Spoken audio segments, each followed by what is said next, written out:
पाणी पातळी स्थिर असली तरी जिल्हा प्रशासनाकडून सुरक्षेबाबत मॉक ड्रिल जिल्ह्यातील वरिष्ठ अधिकारी लष्करी जवानांसोबत केली। सांगली ते अर्जुनवाड पात्राची पाहणी।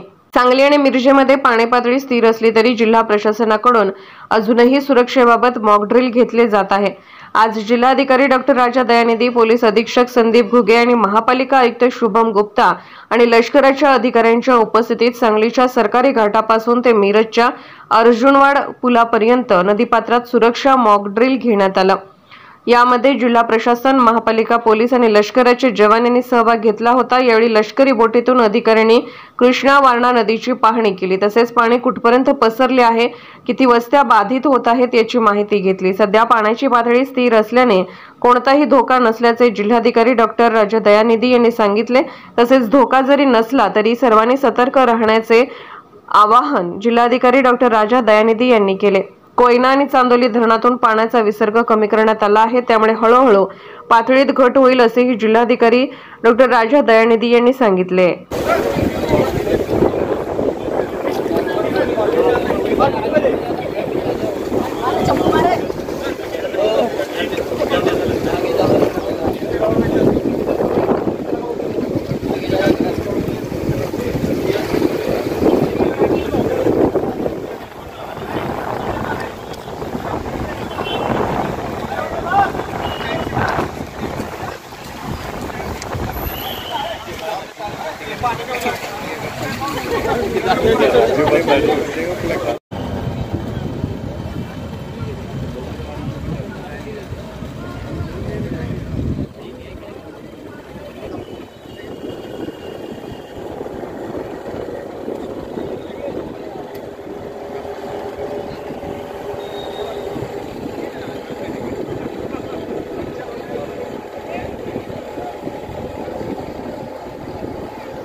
सांगली जिल्ह्याच्या सर्व रहिवाशांना माझा नमस्कार। आज आता आपण पाहतोय मागील 2 दिवसापासून थोडा पाण्याच्या पातळी थोडा कमी होत चाललेली आहे सांगलीला। सध्या तरी पुढचा प्रादुर्भाव थोडा कमी झालेली आहे, तरी पण आम्ही सगळे लोक सतर्क आहे। तर मी याद्वारे सर्व नागरिकांना सुद्धा सांगू इच्छितो, जर आता पाण्याच्या पातळी कमी होत चालला असलं तरी सर्व लोक सतर्क राहणे आवश्यक आहे। सर्वांनी सतर्क राहावं आणि आपण येणाऱ्या दिवसामध्ये अजून काही पुढची परिस्थिती निर्माण झाली असेल त्याच्याचा सामना करण्यासाठी सुद्धा आत्ता पण आपण एक मॉक ड्रिल घेतो आहे आम्ही सोबत। कालसुद्धा ग्रामीण भागामध्ये सातत्याने आमच्या मॉक ड्रिल्स आणि वैद्यकीय वैद्यकीय समूहासोबत तपासणी पण सुरू आहे। मी सर्व नागरिकांना नम्रपणे विनंती करतो, आत्ता थोडा पुराचा धोका कमी झाला असला तरी सतर्क राहणं अत्यंत आवश्यक आहे।